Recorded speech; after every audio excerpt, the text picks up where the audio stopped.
வணக்கம். வாழ்க வளமுடன். அனைவருக்கும் மகளிர் தின நல்வாழ்த்துக்கள்.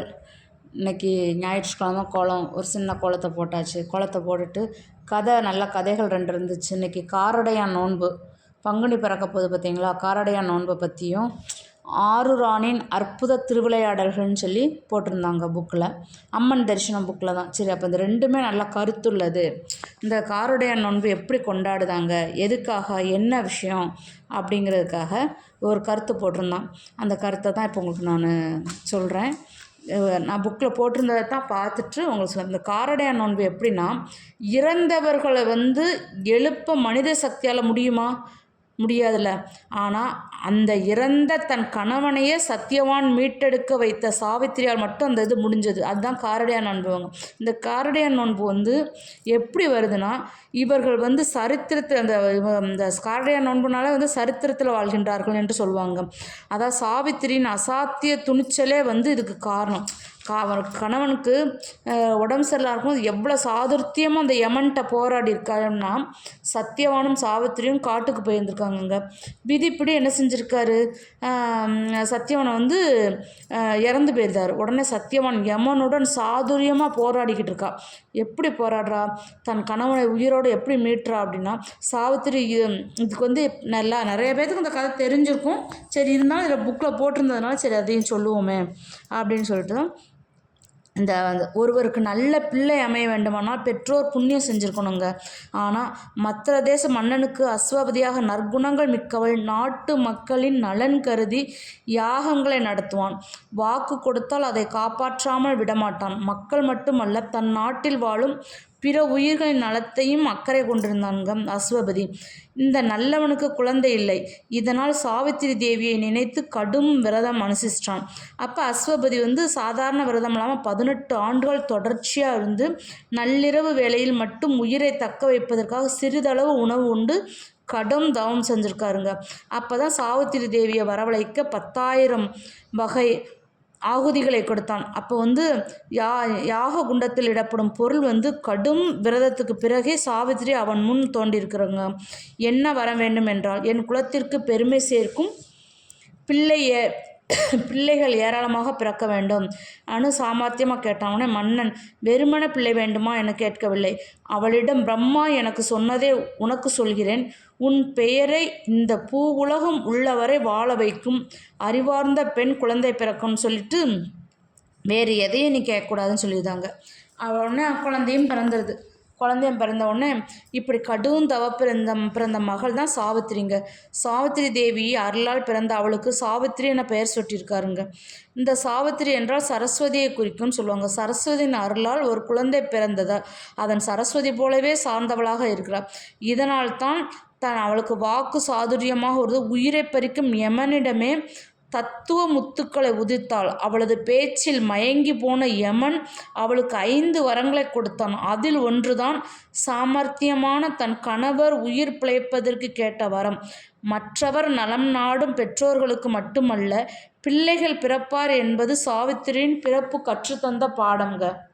பாடல்கள்னா என்னதுன்னா, நன்றாக மலர்ந்த சண்பகம், மல்லிகை, முல்லை, அசோகம், கேசரம், இப்படி புன்னவனம், கித்காலம் முதலிய மலர்களில் வாசனை கமழ்கின்ற காஞ்சிமா நகரில் வசுதரன் என்னும் பூபாலன் பிரச்சனைகளை பரிபாலனம் செய்து வந்துக்கிட்டு இருந்தாங்க.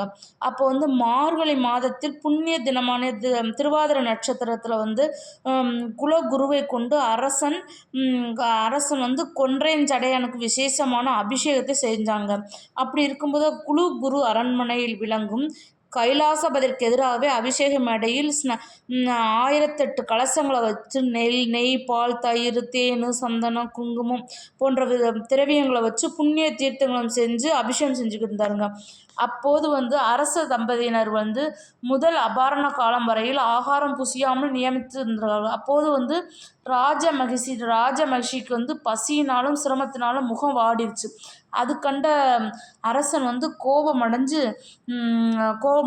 குருவை குறித்து வேதாந்தம் செய்த வேத ஜடர்கள் இவ்வாறு கால விளம்பரம் செய்கிறார்களே, இதனால் தனது தேவிக்கு பசியும் தாகமும் சிரமமாக வருகிறதே அப்படின்னு சொல்லி கவலைப்பட்டுக்கிட்டு இருக்கார். இந்த பூஜை முடிவதற்குள் போஜனம் அளிக்கலாமா என்று அதற்கு மனம் துணியவில்லை.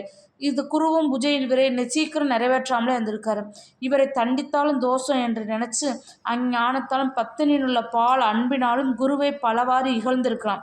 உன்னை அதை கேட்ட குருவும் கோபம் அடைந்து இந்த பத்தினியின் பிரிவை இந்த ஜென்மத்தில் நீ ஒரு நிமிஷமாவது காலமாவது அனுபவிப்பாய் என சாபம் அளிச்சிட்டார் மன்னனை. உடனே சில மாதங்களுக்கு பிறகு ஈஸ்வர கிரகத்தினால் பட்டமகிழ்ச்சி கருவுற்றிருந்தவனே அதனை அறிந்த வசுதர மன்னன் புஷ்பவனன் முதலிய சுபாகங்களை தங்காலத்தில் நடத்துவதற்கும் எல்லா பிராமணர்களுக்கும் அநேக தானங்கள் செய்து தேவ பூஜைகள் சிறப்பாக நடத்திக்கிட்டு இருந்திருக்காரு.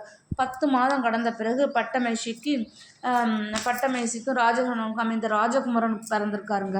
அப்படி பிறந்தப்ப அதை கண்டு அரசன் மிகவும் சந்தோஷமா இருந்திருக்காரு. ஆனால் உரிய காலத்தில் அநேக தானங்கள்லாம் செஞ்சு குழந்தை மிக அழகாக வளர்ந்துச்சு. அதனால் தம்பதியினருக்கும் மகிழ்ச்சிக்கு அளவே இல்லாமல் போயிடுச்சு. அப்படி இருக்கும்போது மேன்மையுடன் வளரும் குழந்தையை ஒரு நாள் தொட்டிலில் தூங்க வச்சுட்டு அதன் பக்கத்தில் அந்த பட்டமகிழ்ச்சியும் நித்திரை செஞ்சுக்கிட்டு இருந்தான். இரவு 15 நாளைக்கு ஆனோன்னா பிறகு காவலாளிகளும் உறங்க ஆரம்பிச்சிட்டாங்க. வீதியில் ஜனசஞ்சலம் எல்லாமே அடங்கிடுச்சு. நகர் முழுவதும் நித்திரையில் அடங்கினோன்னு அச்சமயத்தில் ஆகாய மார்க்கமாய் பறந்து வந்த ஒரு பிசாசு அரண்மனைக்குள்ள நுழைந்து தொட்டிலில் இருக்கும் குழந்தையை தூக்கி சென்றது. உடனே அங்குள்ள தீபத்தனத்தை அணைந்து விட்டு அக்குழந்தையை திடீரென்று தூக்கி கொண்டு ஓட ஆரம்பிச்சது. அதை கண்ட ராஜ பத்னி கூக்குரலிட்டு அப்பிசாசின் பின்னாடியே தொடர்ந்திருக்கா. பிசாசும் வெகு வேகமாக குழந்தையை ஏந்தி கொண்டே அரண்மனையில் விட்டு பாபியின் ஒரு பக்கத்தில் இறங்கிருச்சு. உடனே ராஜமேஷானவள், ஐயோ என் பாலனை கொடிய பிசாசு தண்ணீரில் அமிழ்த்து விட்டு தானும் மூழ்கிறதே, இந்த பாதக பிசாசுக்கு ஏழை பெண்ணாக என்னிடம் கொஞ்சம் கூட இரக்கம் இல்லையா அப்படின்னு அவள் புலம்புறா. என்ன அநியாயம், மகாராஜாவும் அருகில் இல்லையே, காவலாளியும் இல்லையே, இந்த அர்த்தராதில் பாலகனை அபகரிக்கும் பிசாசை மாய்ப்பவர் ஒருவரும் இல்லையா? சந்திரசேகரா, பார்வதிநாதா, பக்த ரக்ஷா, நான் என்ன செய்வேன்? என்னை காப்பாற்றுவது உனக்கு கடமை என்று விம்மியல் சற்று நேரம் சென்று பிறகு குழந்தையை காணவில்லை. தண்ணீரில் இருக்கும் ஐந்துக்களுக்கும் குழந்தையை இரையாகிவிட்டதே, இனி என்ன செய்வேன்? குழந்தையை விட்டு பிரிந்து உயிரை வைத்திருப்பது இக்குலத்தின் பாவி உயிரை மாய்த்து விடுவதே உத்தமன் சொல்லி ராஜமேஷும் தன் பிராணனை திருமணமாகி குலத்திலேயே அமிழ்ந்து விட்டார். இவ்வளையும் பார்த்து கொண்டிருந்த காவலாளி என்ன செஞ்சிருக்காரு, மிக்க பயமடைஞ்சு அழுது கொண்டே அரசனிடம் போய் முறையிட்டிருக்காங்க. தன் காதலியும் குழந்தையும் இறந்து விட்டது சொன்னோன்னே பக்தரஷா திரிபுரா சம்பவம் முது கருணையினால் தோன்றி என் பாலகனும் பத்தியும் காணாமல் போயிடுச்சே, இத்துடன் என் வம்சமே முடிவடைந்துச்சு. பிசாசு வம்சத்துக்கு யமனாக தோன்றிட்டே என் குலத்துக்கு தீப விளக்கும் பாலகன் இருந்து எதற்காக இந்த ஜீவனை வைத்திருக்க வேண்டும்? நானும் மாய்த்து கொள்கிறேன்னு சொன்னோடனே உடனே அப்போது பக்த ரக்ஷனாகிய கடகநாதன் ஒரு கிழவனாக தோன்றி அரசனை தடுத்து, ஓ ராஜேந்திரா, நீர் இக்குலத்தில் விழ வேண்டாம், பிராணனை மாய்த்து கொள்ள வேண்டாம். சில வருடங்களுக்கு முன் குலகுருவின் இகழ்ந்தபடியால் அவரது சாபத்தினால நீ பத்தினியின் பிரிவு உனக்கு ஏற்பட்டிருக்கு. இன்னும் 2-3 சனங்களில் உமது பட்டமகிழ்ச்சி வெளிக்கிளம்புவாள் அப்படின்னு சொன்னோடனே உமது குழந்தையை கையினால் தூக்கியபடியே அவளது சாபம் நீங்கிவிட்டது. அவன் பழகிய கந்தவனாக இருந்த குருவின் அபசாரப்பட்டு பிசாசாக பறந்து திரிந்து இப்போது குழந்தையை கையினால் தூக்கியபடியால் சாபம் நீங்கிவிட்டது. அவன் அழகிய கந்தவர்வ சரித்திரத்தின் கந்தவர்வ லோகத்துக்கு போகிறான். உன் குழந்தை ஹானி இல்லை, அதனால் நீ உன் உயிரை மாய்த்து கொள்ள வேண்டாம் என்று சொல்லிட்டார். உடனே இவ்வளவு காலம் பிசாசு ஜென்மத்தில் இருந்தேன், இன்று என் சாபம் முடிந்தது, என் சரித்திரத்தை பெற்றேன். உன் பாலகனும் சோழ மண்டபத்தில் காவேரியின் தென்கரையில் விளங்கும் கமலாலயத்தின் கரையில் உயிருடன் விளங்குகிறான். சீக்கிரம் அங்கே போய் அவனை பெற்றுக்கொள். என்னைப் போலவே நீரும் குருவின் அபச்சாரத்தினால் க்ஷணகாலம் இவ்வித கஷ்டத்தை நீ அனுபவிச்சிருக்க அப்படின்னு சொல்லியிருக்காரு. உடனே இனி தியாகேசர் கருணையால் எல்லா மங்களங்களும் உண்டாகும் என்று சொல்லிக்கொண்டே கந்தவர்ணன் மறைந்தார். அப்படி சொல்லிக்கொண்டு கந்தவர்ணன் மறைந்தார். அப்பொழுது பட்டமகிழ்ச்சி தாடகத்திலிருந்து எழுந்தால் அவளை அழைத்து கொண்டு வசுதரன் திருவாரூரின் அதிவிரைவில் அடைந்து கமலாய கரையில் அழுது கொண்டிருக்கும் குழந்தையை கண்டு ஆனந்தமடைந்து எடுத்துக்கொண்டு ஸ்ரீ தியாகசேகரை தரிசித்து ஜன்ம பலனை அடைந்து க்ஷேம லாபங்களுடன் வெகுநாள் வாழ்த்தியிருந்திருந்தான்.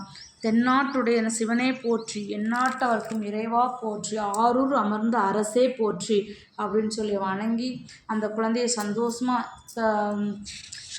எடுத்துக்கிறான். அதாவது இது என்னென்னா சாபம் வந்து முனிவர்கிட்டயே யார்கிட்டையுமே இந்த சாபங்கள்லாம் நம்ம ஏற்கக்கூடாது அப்படிங்கிறது தான் அந்த கதையில் இருக்குது. ஆனால் கடைசி நம்ம கடவுள் பக்தி இறை பக்தி இருந்தால் எல்லாமே நமக்கு வந்து நன்மை அடையும் அப்படிங்கிறது தான் இதில் போட்டிருக்கு. இன்றைக்கி வந்து எல்லா கதைகளையும் விட இன்றைக்கி வந்து காரடையான் நோன்பு சத்யவான் சாவித்திரியை பற்றியும் போட்டிருந்துச்சு.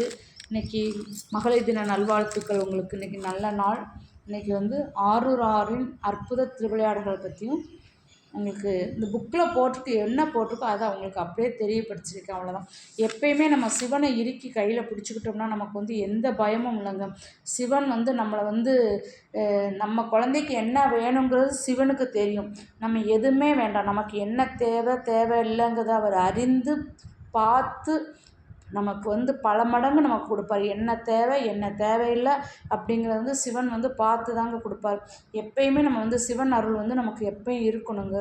நமக்கு மனசுக்குள்ள எப்பயுமே சிவன் நம்ம கூடயே இருப்பார். அப்படி சிவன் கூடயே இருக்கும்போது நமக்கு எந்த பயமும் இருக்காது. இறை பக்தி இருந்தாலே நமக்கு வந்து ஆன்மீகம் இருந்தாலே நம்ம வளர்ச்சி இருக்கும். ஆன்மீகம் இருக்கிற இடத்துல வந்து அன்பு இருக்கும், பண்பு இருக்கும், பணிவு இருக்குங்க. என்னோடய சேனல் உங்களுக்கு பிடிச்சிருந்துச்சுன்னா லைக் பண்ணுங்கள், ஷேர் பண்ணுங்கள், சப்ஸ்கிரைப் பண்ணுங்கள். இப்போ தான் நான் வீடியோ போட்டுக்கிட்டு இருக்கேன். இனி ஒவ்வொன்றா பழகி ஒவ்வொரு இதாக என்ன எப்படி போடணுங்கிறத நான் கற்றுக்குவேன். தெரியாததை எது இருந்தாலும் சொல்லி நீங்கள் கமெண்ட் பண்ணுங்கள். நான் வந்து திரும்ப அதுக்கு மாற்றிக்கிடுதேன். வாழ்க வளமுடன்.